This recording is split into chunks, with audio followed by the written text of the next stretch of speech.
Picture a grand gala, glittering chandeliers, and a brilliant city skyline swirling with secrets and ambition.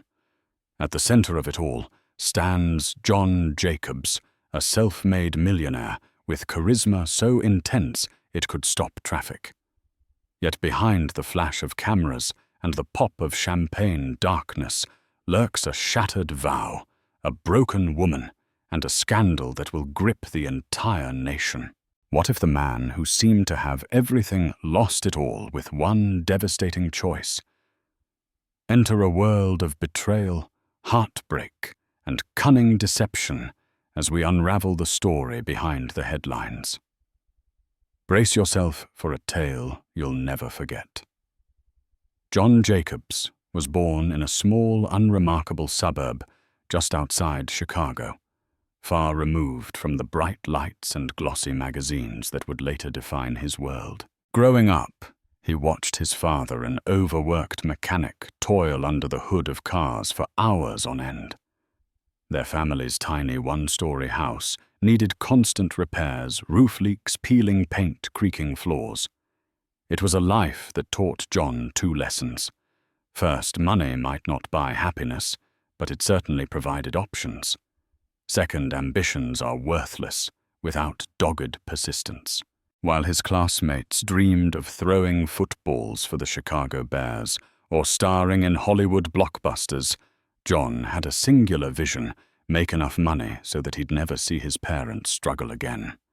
In high school, he hustled relentlessly. He mowed lawns, delivered newspapers, and used any spare moment to scour the classifieds for odd jobs. Even then, he had a magnetic charm, a quick wit, and a knack for turning the slightest advantage into profit. By the time he graduated, he'd saved enough to pay his own way through a modest college education. During those formative years, John crossed paths with people who saw beyond his humble origins. One of them was Bill Jenkins, a professor of finance, who'd once interned under Warren Buffett. Jenkins recognized John's rare blend of intelligence and audacity. Under Jenkins's mentorship, John's worldview expanded, and he learned that building wealth was an art, a combination of patience, risk-taking, and astute decision-making. Little did John know that these early lessons would pave the way to a life he once thought impossible: mansions, fancy cars, and eventually a romance that would lead him down a very dark path. By the time John reached his early 20s, he was well on his way to forging a successful career in venture capital.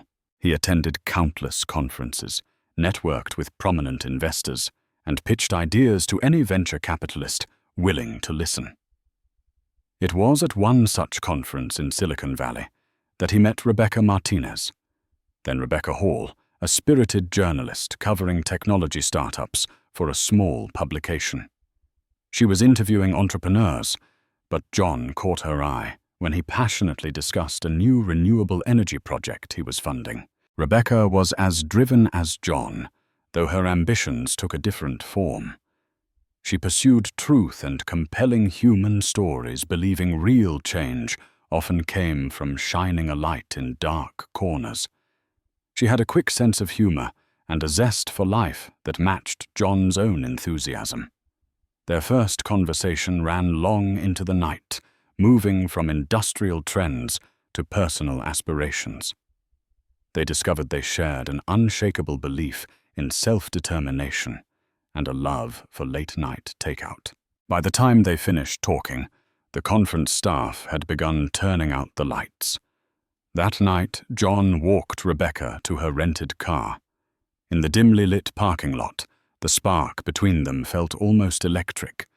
They exchanged numbers, but not before John planted a gentle kiss on her cheek, a small gesture that somehow spoke volumes. Over the next few months, they navigated long-distance phone calls and busy schedules, forging a relationship fueled by mutual respect, curiosity, and unwavering support for each other's dreams. Their love story was in many ways a collaboration, a union of intellect, passion, and hope for a better life.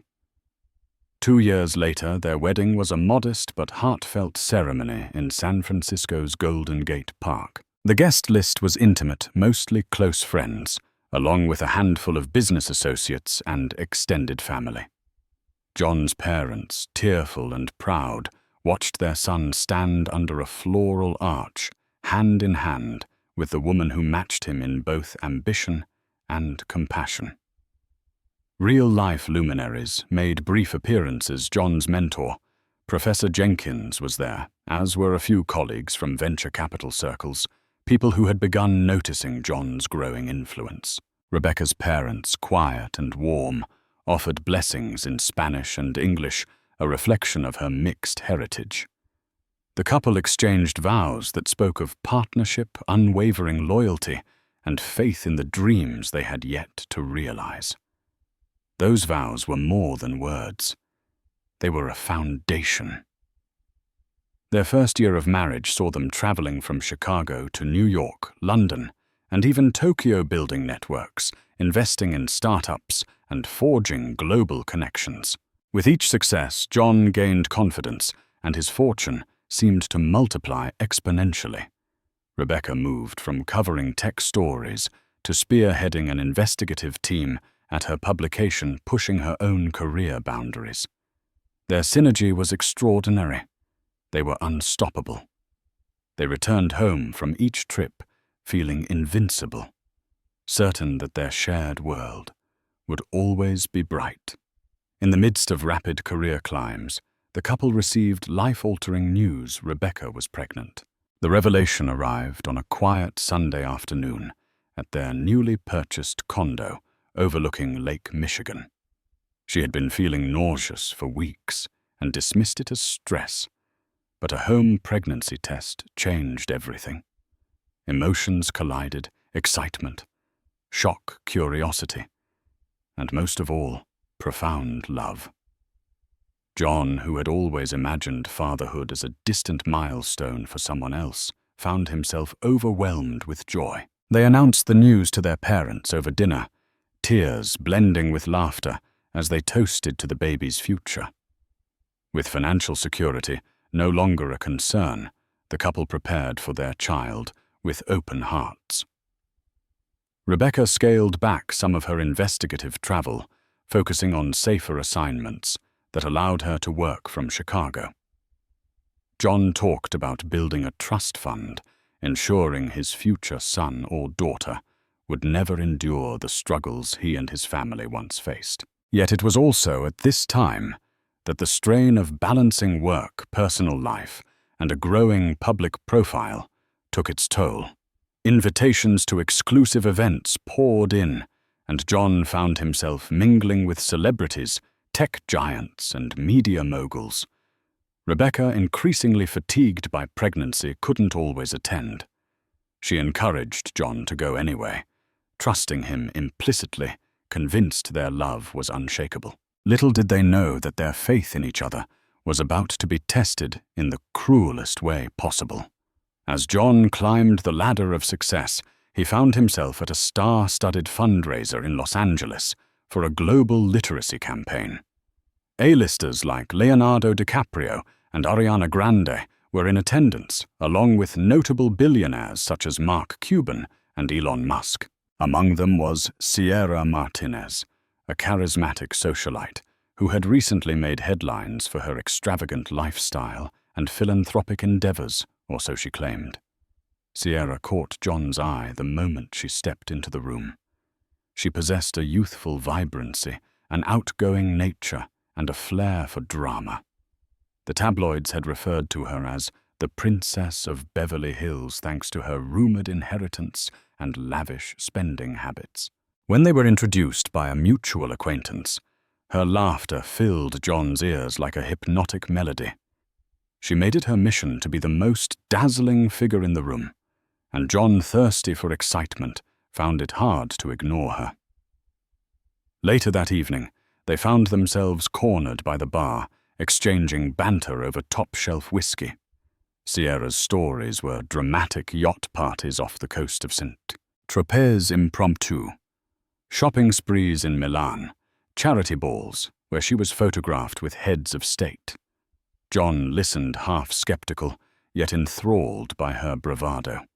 He told himself it was harmless fun, just networking. After all, he was a married man, an expectant father. But Sierra had an uncanny way of making him feel like the only person in the room, and that dangerous thrill would soon become his undoing. In the following weeks, Sierra seemed to appear wherever John went. She slid into the same charity luncheons, attended the same technology expos, and even appeared at a private investor meeting in Las Vegas. John couldn't decide whether it was coincidence or cunning design. Either way, Sierra managed to infiltrate the corners of his professional and personal life with disconcerting ease. Their exchanges grew more personal. She started complimenting his suits, his choice of cufflinks, his suave confidence when speaking to potential investors. She'd send flirtatious text messages, such a commanding presence on stage today, coupled with selfies of her glamorous outfits. John told himself there was no harm in responding. He was just being polite, right? But deep down, he realized this was new territory, a direct challenge to the fidelity he'd once believed was unshakable. As weeks turned into months, the tension between them took on a life of its own. Late-night phone calls to finalize charitable contributions bled into personal confessions. John found himself sharing details about his upbringing and parents, things he rarely confided in anyone but Rebecca.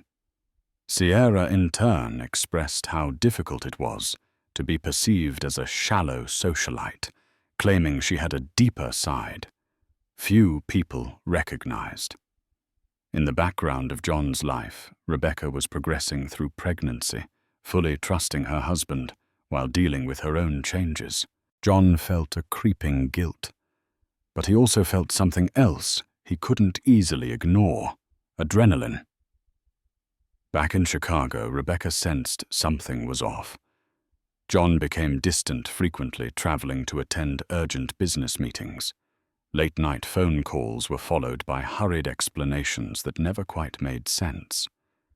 While she wanted to believe her husband's success demanded such a schedule, a gnawing anxiety welled up inside her. She noticed how John's once eager eyes were often diverted to his phone. She noticed the new cologne he wore, one she had never seen in their bathroom. Still, as her pregnancy advanced, she tried to quell her suspicions for the sake of peace and to avoid unnecessary stress. They had many joyous tasks to complete, choosing baby names, painting the nursery, shopping for a crib. John still participated, albeit with distracted enthusiasm. It felt like he was there, but not really, like his mind was always elsewhere. One evening, after finishing a light dinner of grilled vegetables and chicken, Rebecca had begun focusing on healthy eating. For the baby's sake, John's phone rang. He stepped outside to take the call. Rebecca peered through the window, her heart pounding at the sight of him pacing the balcony, speaking in hushed tones. She forced herself to push the worry aside, convincing herself that everything would be fine once the baby arrived. But deep down, she knew the trust they'd built was eroding one secret at a time. It was during a weekend in Las Vegas, under the guise of a business conference, that John's flirtation with Sierra escalated into a full-blown affair. After a lavish dinner with investors at the Bellagio, Sierra invited him to a private party in her suite. He told himself he'd just stop by for one drink, networking as always. Yet the moment he stepped into her opulent penthouse, decked out with crystal chandeliers and an unobstructed view of the Strip, he felt a rush of excitement that blurred the moral lines he'd once guarded fiercely. They talked for hours about everything and nothing: her love for contemporary art, his plans to expand philanthropic efforts in underserved communities. Alcohol flowed freely, and the tension between them burned like wildfire. By the time the sun rose over the neon-lit horizon, John and Sierra had crossed the point of no return. Emotions collided in a haze of guilt and a twisted sort of relief. That morning, as John buttoned his shirt and prepared to return to his own room, he felt a knot of terror in his chest. He had betrayed Rebecca. His pregnant wife, the woman who stood by him when he was just a determined kid from Chicago, and yet an equally powerful force pulled him back to Sierra. She was danger excitement, and a chance to feel unbound by the responsibilities piling up at home. That duality of shame and thrill would become a cruel addiction. Word of John's affair started as a whisper within the tight-knit circles of venture capitalists and socialites. A suspicious glance here, an offhand comment there. It didn't take long for rumors to spread. People who once admired John's success began to whisper behind his back. At first, the gossip was fueled by how often Sierra appeared at his side at conferences and black-tie galas where Rebecca was noticeably absent. Rebecca couldn't ignore these murmurs any longer. She confronted John, her voice trembling with both fear and anger. John tried to deny it at first, then resorted to half-truths. "She's just a colleague. We're working on a fundraiser for orphanages overseas." But his deflections fell flat. Rebecca had always been a sharp journalist. She recognized inconsistencies in his story. The pain in her eyes was immeasurable when she realized the man she trusted with her life had betrayed her so profoundly. Their once warm home turned cold. John slept on the couch or claimed to work late at his office. Rebecca spent nights crying, rereading the baby books they'd once examined together. She recalled the vows they exchanged under the flower arch in Golden Gate Park and wondered how things could have gone so horribly wrong. She contemplated leaving, but with the baby's due date edging closer, she felt trapped emotionally, financially, and psychologically. With tensions mounting and the media sniffing around for a scandal, John made a fateful decision. In a move that shocked friends, family, and the public, he publicly announced he was leaving Rebecca for Sierra. He rationalized it as a necessary step for everyone's happiness, as if heartbreak could ever be couched in corporate language. He took to social media, something he rarely did, to post a carefully worded statement about differing life paths and respect for one another's choices. The backlash was swift and brutal. Long-time friends condemned him, reminding him that his wife was pregnant and deserved more respect. The media, hungry for salacious details, pounced on the story. Celebrity gossip websites plastered photos of Rebecca, now heavily pregnant, leaving her doctor's appointment with tear-stained cheeks. Meanwhile, they showed John on a yacht party in Miami, with Sierra, her slender frame, draped over him like a trophy. Rebecca tried to shield herself from the tabloids, but the constant coverage was inescapable. Even the normally staid financial publications carried headlines like "Tech Mogul Leaves Pregnant Wife for Younger Socialite." Overnight, John's carefully cultivated reputation began to crumble, taking with it the trust of investors and associates who wondered if he might be equally untrustworthy in business. Devastated though she was, Rebecca refused to give in to complete despair. She sought legal advice to protect her rights and her child's future. She found solace in her parents' home, surrounded by their gentle support and unconditional love. Determined not to be a victim, she pulled on her investigative skills and dug deeper into Sierra's background. If John was too blinded to see something was off about his new partner, then Rebecca would find the truth herself. Meanwhile, Rebecca's circle of friends and sympathetic journalists mobilized. They compiled every story, rumor, and financial tidbit on Sierra Martinez. Whispers of questionable, charitable endeavors cropped-up projects that had started with a bang but mysteriously fizzled out. Large donations that never made it to the intended recipients. Photographs with high-profile figures who later claimed they barely knew Sierra. Though heavily pregnant, Rebecca felt a renewed sense of purpose. She was a mother-to-be, and if John wasn't going to protect their child's future, she would do it herself. Late into the night, she pored over digital archives, interviewed people who'd once worked with Sierra, and found a string of inconsistencies that pointed to one alarming conclusion: Sierra Martinez was not who she claimed to be. As the scandal escalated, Sierra reveled in the spotlight. She posted glamorous photos on Instagram, flaunting her new life with John. They dined at Michelin-starred restaurants, hopped between luxury resorts, and attended exclusive galas. At each event, Sierra sparkled, sometimes quite literally, with her diamond-studded gowns. The paparazzi trailed her relentlessly, capturing every smug grin and coquettish pose. Yet for all her public displays of wealth, rumors about her phony philanthropic work continued to mount. Close associates who had once turned a blind eye to her murky background started speaking up. Some mentioned that her inheritance was nowhere near the magnitude she claimed. Others whispered she might have manipulated older men before siphoning off resources until they were forced to part ways, bruised, financially depleted and ashamed. John, blinded by infatuation and the adrenaline rush of his new relationship, dismissed these rumors as envy or vindictiveness. He believed Sierra's tearful explanations about mismanaged funds and jealous ex-friends. Moreover, he was desperate for affirmation. His public image was in tatters after leaving his pregnant wife. Sierra offered him unwavering support, at least on the surface. Her words were sweet, her embrace comforting, and her laughter a balm to his wounded ego.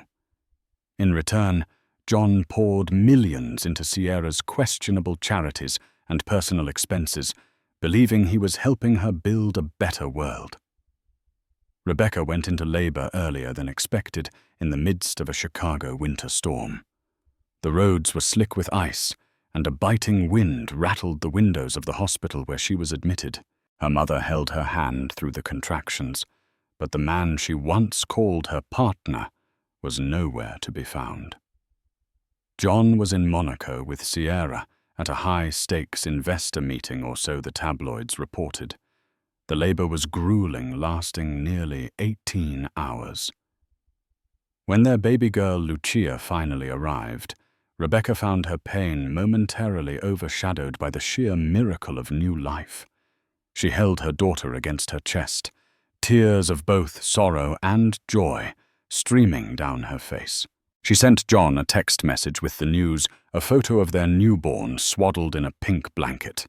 Hours passed, but no reply came. For 2 days, Rebecca struggled with postpartum exhaustion, emotional turmoil, and heartbreak. She had her family's support, and her father paced the hospital halls, cursing John under his breath. Meanwhile, social media erupted at the image of John and Sierra on a yacht, once again oblivious to the child he had just brought into the world. Rebecca felt a complex mix of anger and pity. Anger for his betrayal, and pity because she sensed he was being manipulated by a woman with far darker intentions. As news spread that John hadn't even acknowledged his daughter's birth, the public's disdain turned venomous. Once hailed as a visionary entrepreneur, he was now labeled a villain on social media. Twitter raged with hashtags like #deadbeatdad and #canceljohnjacobs. Major investors withdrew from his projects, citing moral and ethical concerns. Even the board of directors at his main venture capital firm convened an emergency meeting to discuss his future role.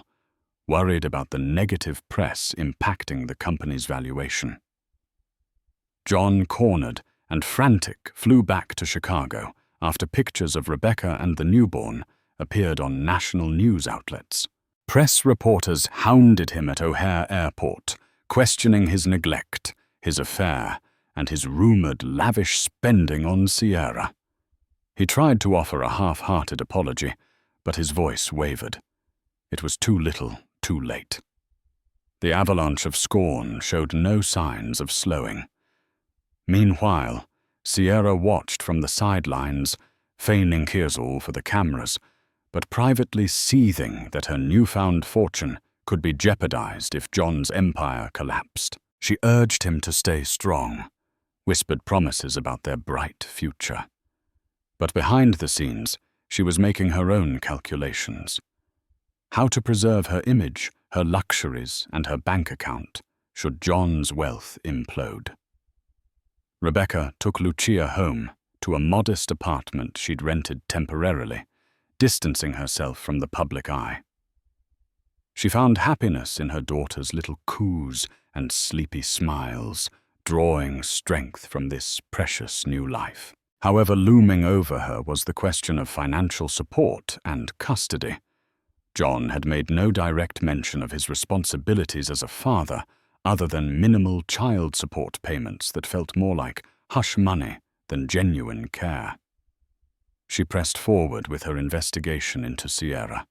By now, she had an overwhelming collection of leads suggesting Sierra was a con artist. Records of her real birth name, Sierra Delgado, surfaced alongside several lawsuits filed by older men who claimed they'd been swindled. One lawsuit alleged that Sierra had faked a medical condition to extract money.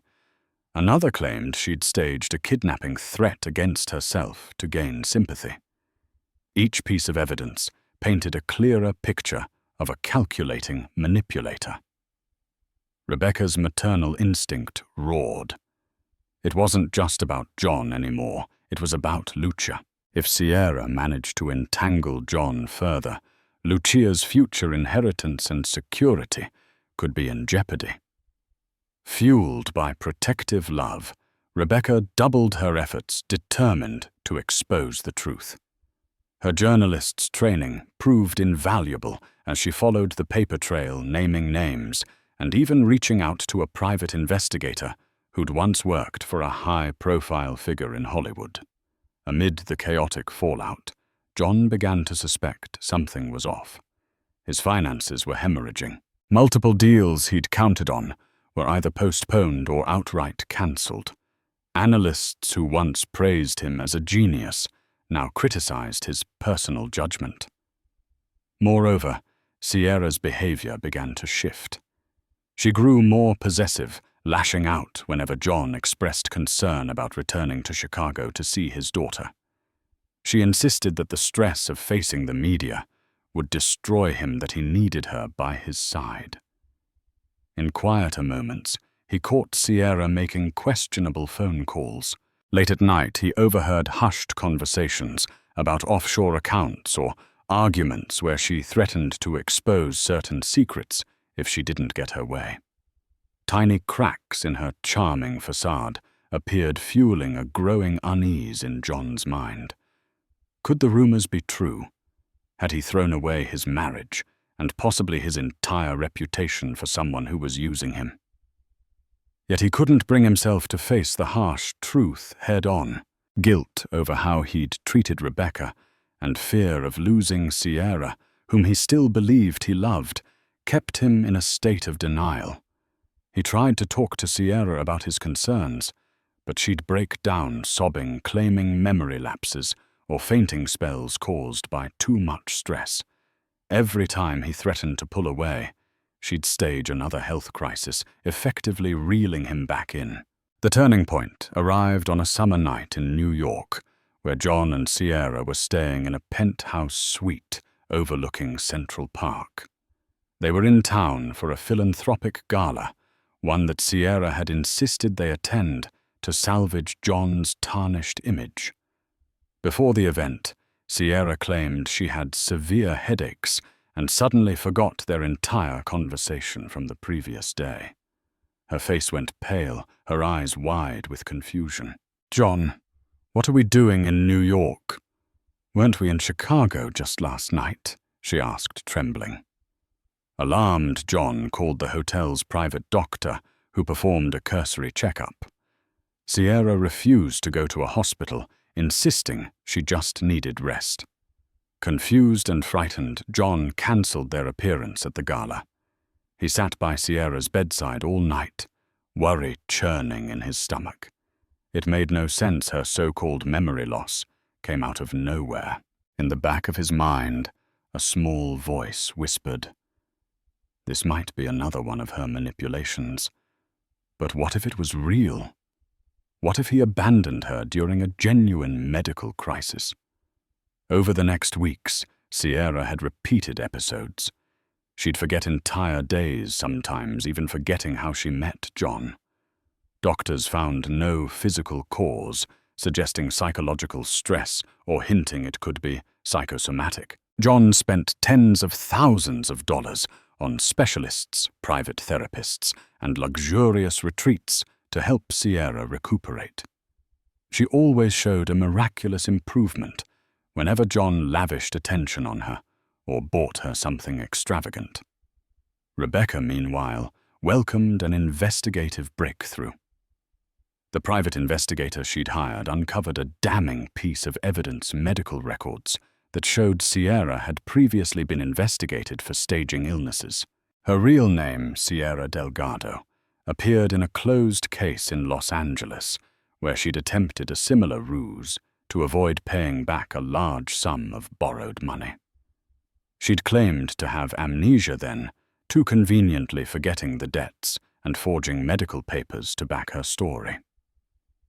Armed with these documents, Rebecca consulted attorneys to see if there was any path to holding Sierra accountable. The problem was many of Sierra's past victims had been reluctant to press charges, ashamed to admit they'd fallen for her scams. Moreover, Sierra often targeted men in powerful positions who preferred to keep scandal out of the public eye. Yet Rebecca wasn't deterred. She believed that exposing Sierra was crucial for her daughter's financial and emotional well-being. As for John, the walls continued to close in.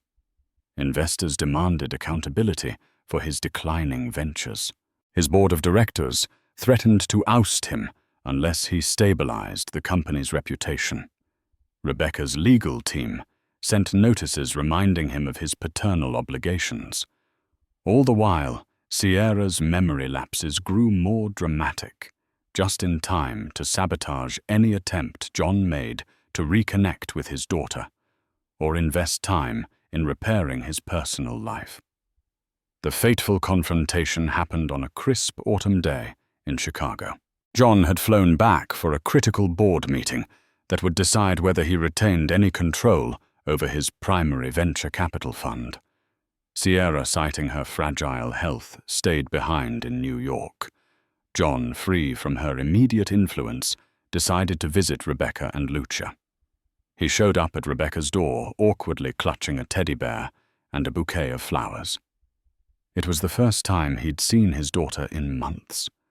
The moment he laid eyes on Lucia, something in him cracked. She was learning to crawl, her big brown eyes a mirror of his own.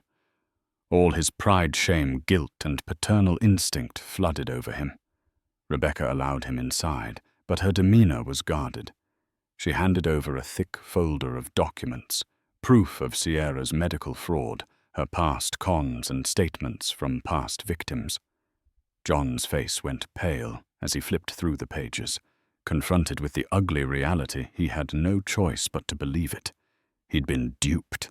Overcome by a mix of rage and despair, he slumped onto Rebecca's couch, head in his hands.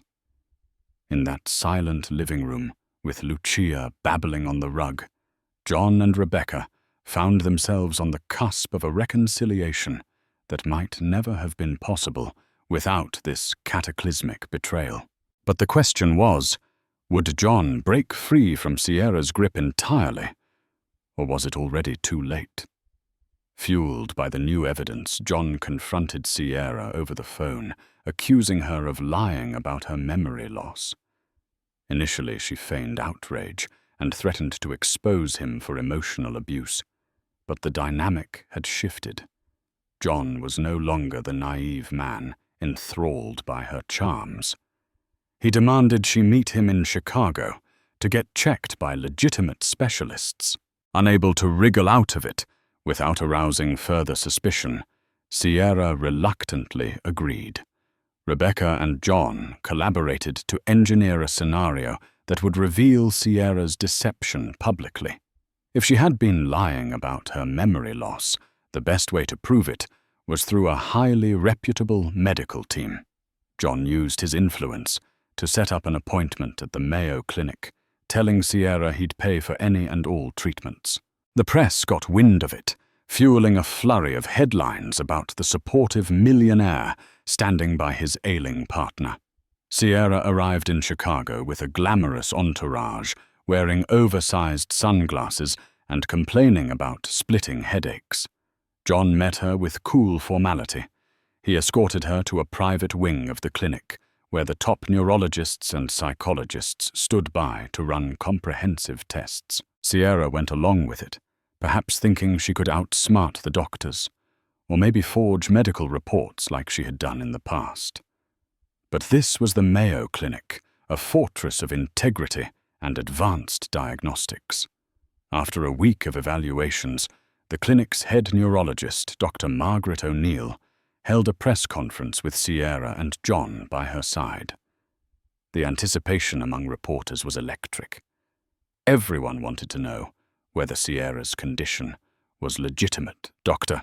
O'Neill calmly explained that after extensive imaging, psychological testing, and round-the-clock observation, there was no evidence of any neurological or psychological disorder that would result in memory loss.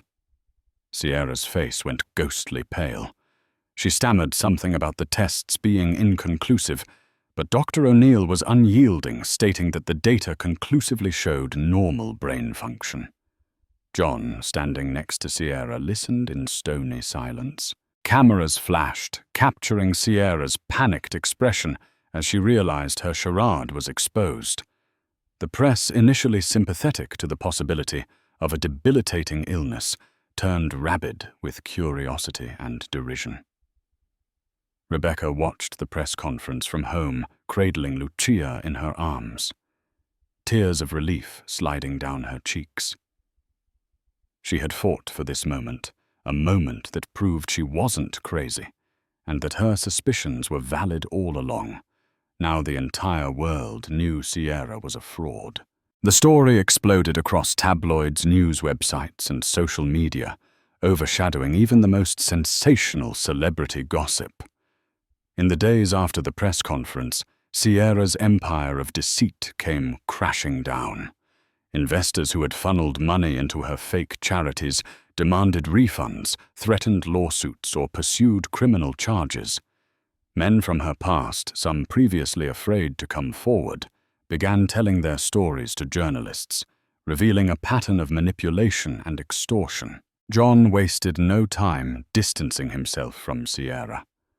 He cut off her credit cards, froze all joint accounts, and hired a team of lawyers to protect himself from any fallout. He also cooperated with the authorities, who began investigating Sierra for fraud.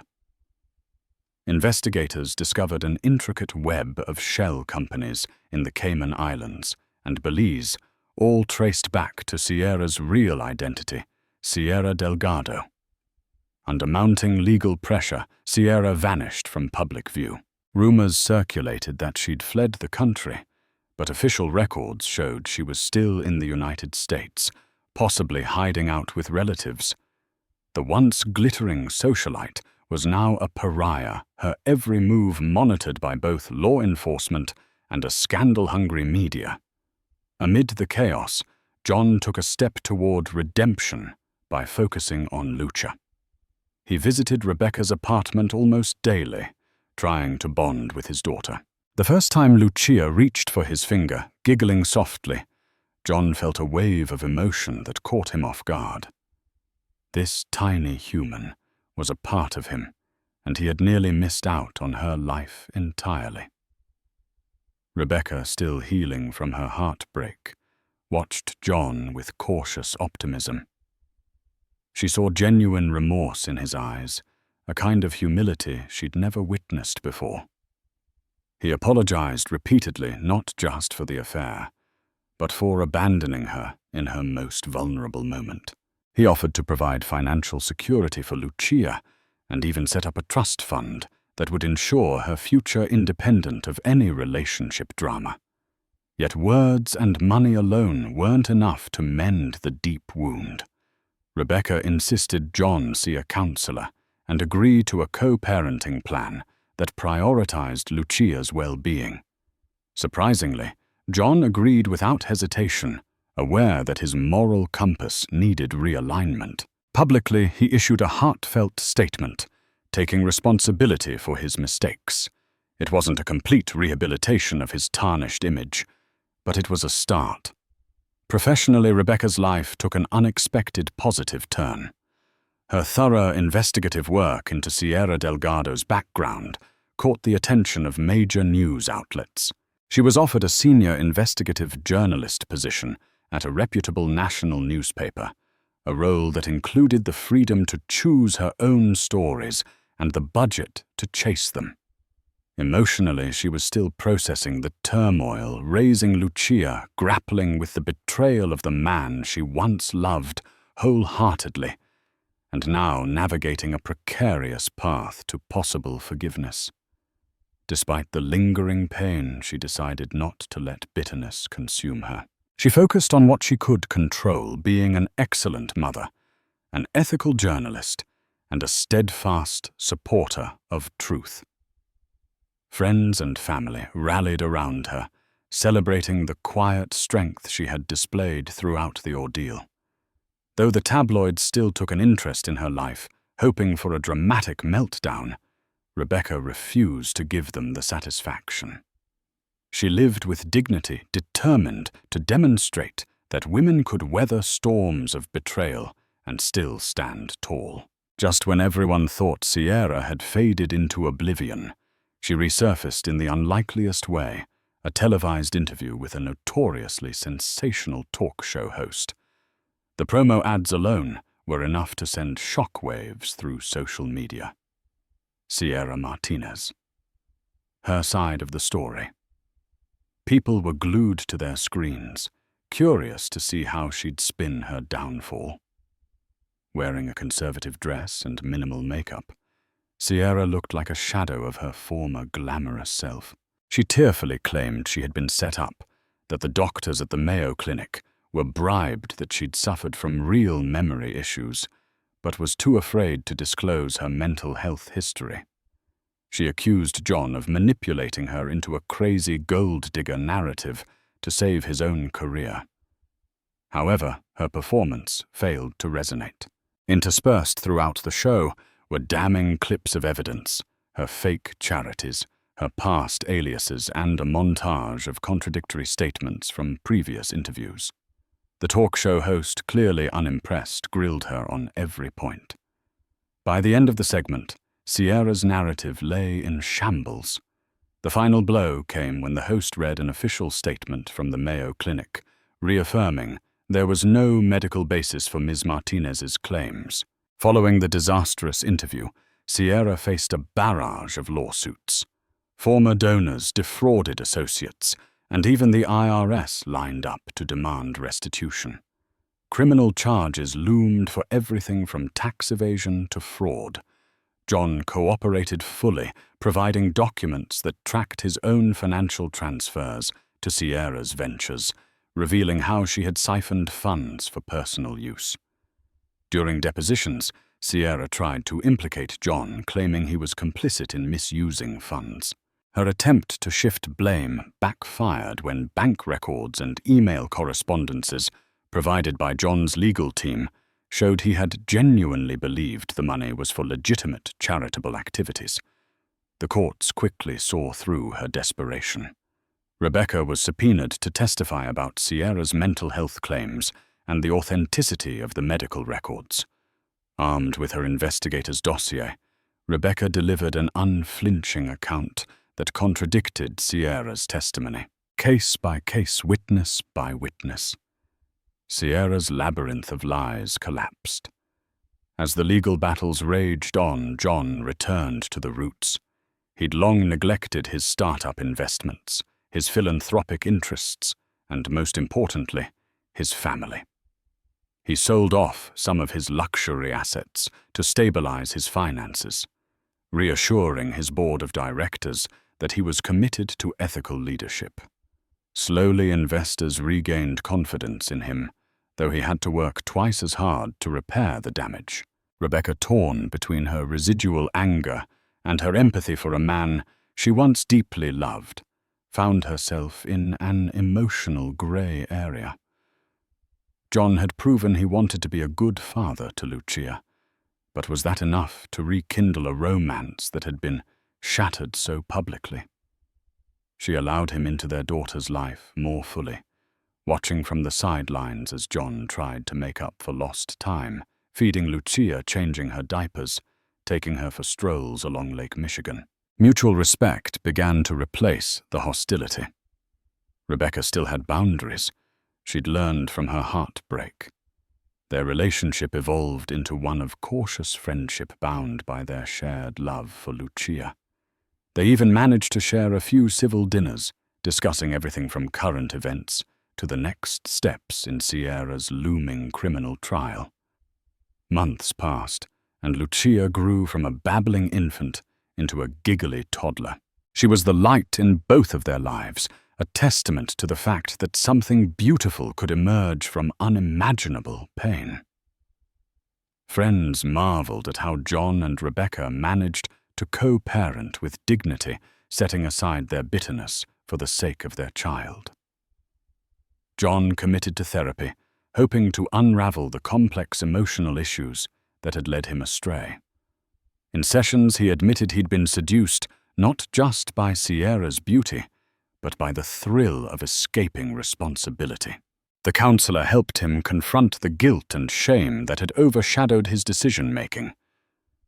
"Money doesn't define you," the counselor often reminded him. "Character does." Rebecca also underwent her own healing journey. She joined a support group for single parents, finding camaraderie in shared stories of betrayal and resilience. She began to see John's affair as less of a personal failure on her part, and more as a reflection of his inner turmoil. Though the scars remained, she discovered she could live with them, even grow stronger because of them. Finally, the day of Sierra's criminal trial arrived. She faced multiple counts of fraud, money laundering, and conspiracy to commit fraud. The courtroom was packed with journalists, former associates, and curious onlookers. John appeared as a key witness, detailing how Sierra manipulated him with false memory loss, claims siphoned his funds, and systematically lied to investors. His testimony was meticulous, backed by hard evidence. Next came the barrage of statements from men she'd duped in the past. Their stories painted a mosaic of deceit. All of them believed they were special to Sierra, until she drained their finances or put them in untenable positions. Sierra tried to maintain composure, but as the prosecution presented its case, her bravado cracked. She occasionally burst into rants accusing everyone of collusion. Her defense attorney struggled to keep her outbursts in check. By the end of the proceedings, the judge declared her guilty on multiple counts, sentencing her to a lengthy prison term. Outside the courthouse, cameras flashed as John and Rebecca left side by side, albeit with emotional distance between them. The chapter on Sierra Delgado was finally closing. With Sierra behind bars, John's life entered a period of soul-searching. He publicly vowed to refocus on philanthropic work that truly mattered, not superficial charities aimed at boosting his social status.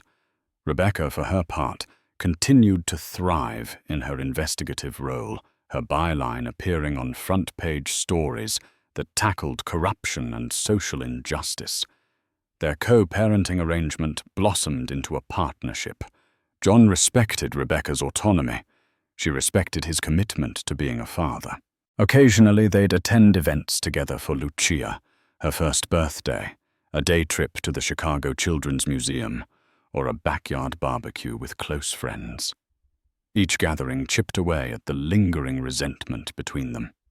During one of Lucia's checkups, the pediatrician commended both parents for their involvement, remarking that many separated couples struggled with cooperation.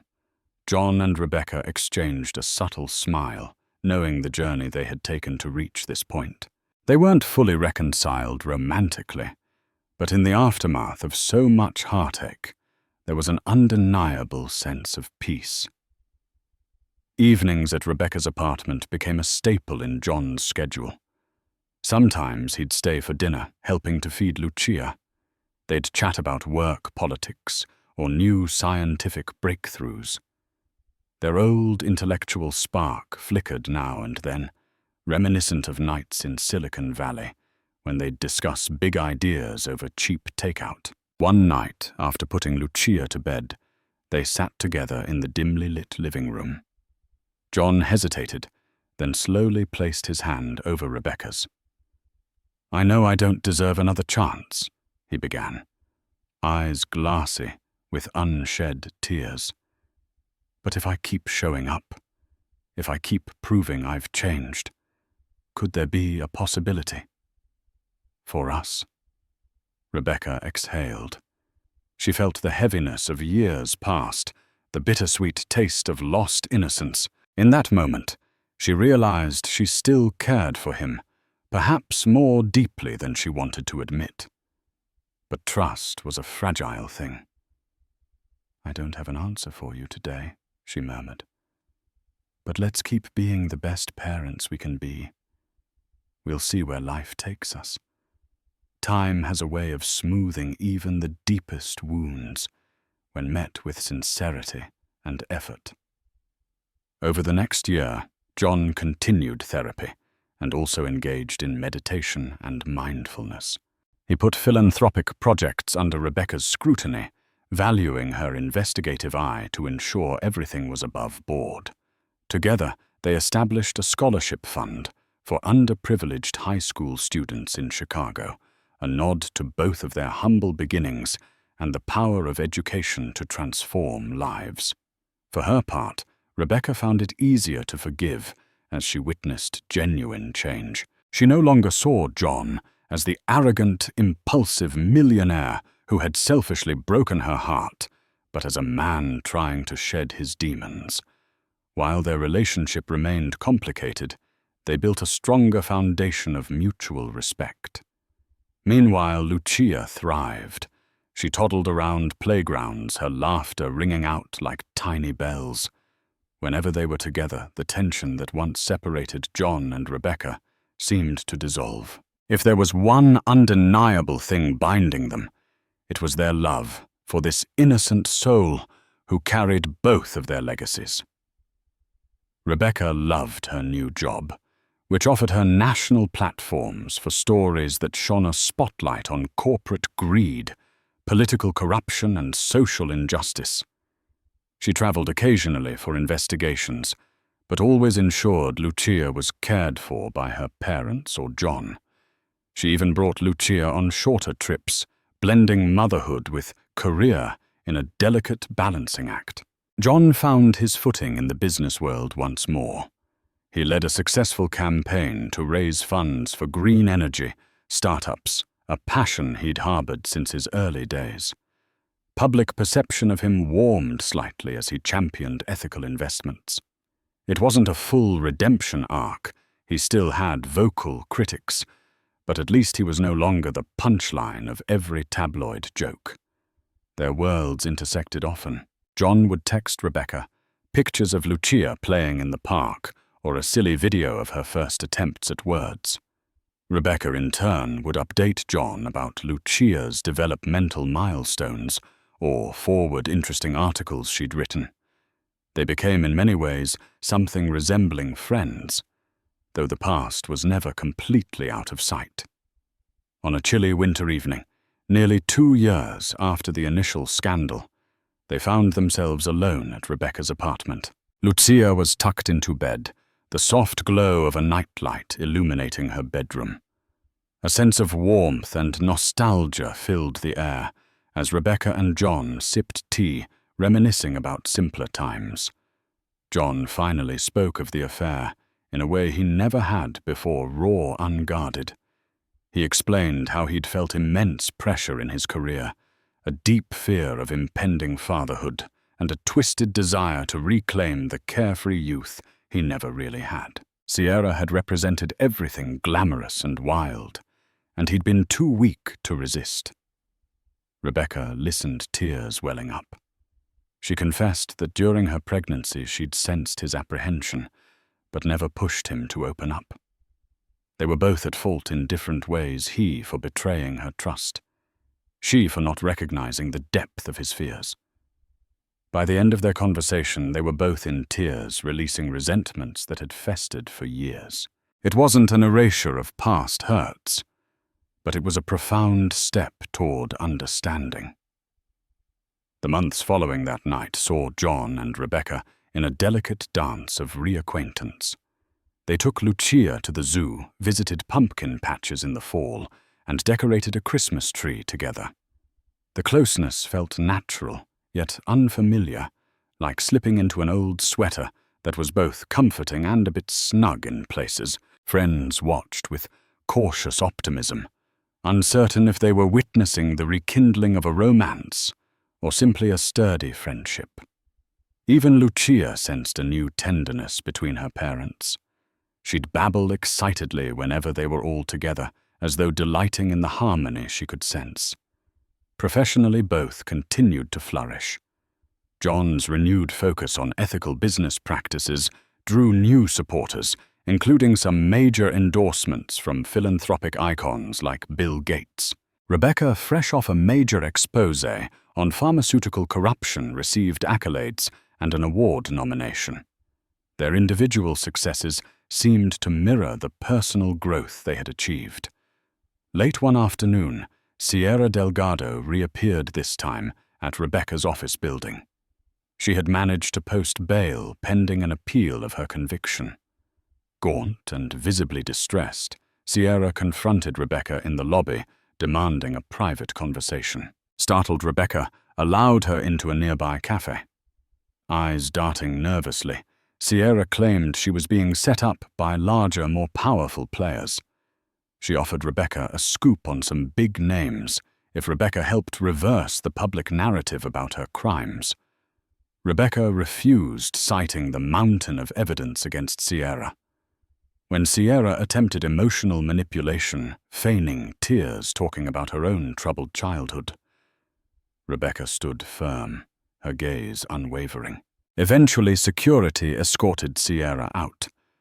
That was the last time Rebecca ever saw her in person. A week later, Sierra's appeal was denied. She was ordered to start serving her prison sentence immediately.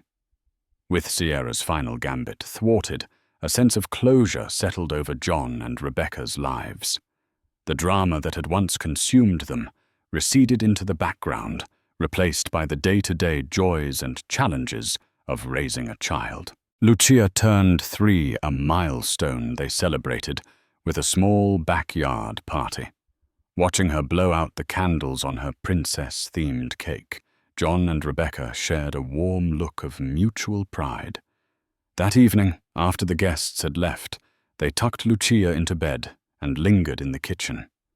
The silence filled with unspoken possibilities. John gently took Rebecca's hand, pulling her close. "I can't change the past," he said, "but I can promise to honor whatever we build from this moment on." Rebecca felt a weight lift off her heart. She leaned into his embrace, not fully certain of the future, but willing to take a chance on a man who was no longer the same person who abandoned her. After all, people could change, but only if they truly wanted to. In the months that followed, John and Rebecca slowly rebuilt their intimacy. They attended counseling sessions together this time, as a couple, unsure if they wanted to remarry or simply continue co-parenting with affection. Their therapist encouraged them to set boundaries, learn communication skills, and address the trauma of betrayal in a healthy way. They traveled with Lucia to John's hometown, revisiting the modest mechanic's shop where he'd grown up watching his father. He shared stories of simpler times of how those experiences shaped his drive for success. Rebecca reciprocated by introducing him to extended relatives in her mother's hometown, painting a vivid picture of her multicultural heritage. These trips felt like forging new memories, unburdened by the storm of their past. Friends and family watched with tears in their eyes as John and Rebecca inched closer toward reconciliation. It wasn't a Hollywood ending, nor a neat fairy tale. Rather, it was a nuanced, fragile, and deeply human process, requiring daily acts of kindness and courage from both. On a warm evening, nearly 4 years after their tumultuous split, John decided to take a bold step. He organized a simple gathering at their favorite park by Lake Michigan, inviting only close friends and family. With Lucia clinging to his leg, John knelt on the grass before Rebecca. He didn't offer a grand speech, just a heartfelt admission of love and gratitude. Pulling out a small ring box, he said, "I don't want to erase the past because it made us who we are. But I do want to build a future, a real one, together, if you'll have me." Tears shimmered in Rebecca's eyes. She glanced at Lucia, who looked up curiously.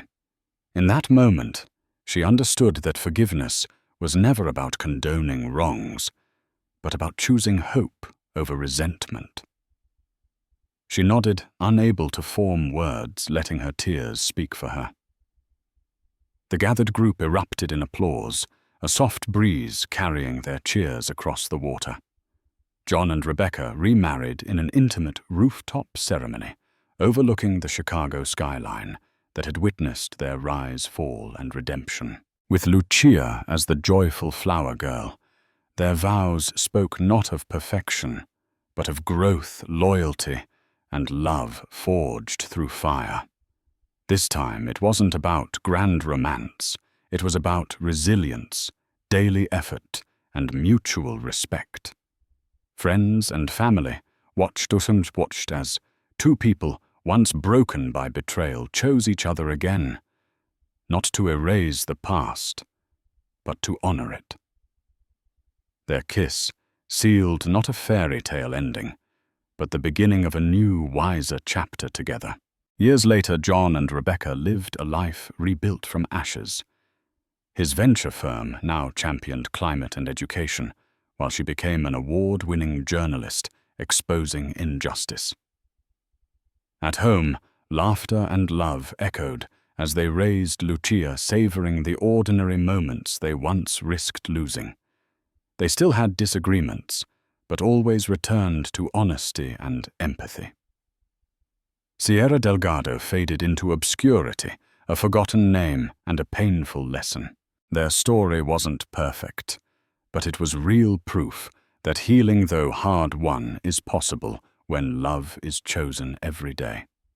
Not despite the fiat, but because of it. Thank you for joining us on this extraordinary journey of betrayal, heartbreak, and unexpected redemption. John and Rebecca's story is a testament to the human spirit's capacity to endure, learn, and heal in the face of life's greatest trials. From glamorous yacht parties to tear-filled hospital rooms, they discovered that true wealth lies not in million-dollar deals or fleeting fame, but in the relationships we nurture and the integrity we choose every single day. If this story moved you, inspired you, or even made you question your own limits of forgiveness, don't let it end here. Support our channel by hitting the like button, sharing this video with friends who love real-life drama, and subscribing for more gripping stories that reveal the depths of human emotion. Until next time, remember the darkest secrets can sometimes lead to the brightest new beginnings.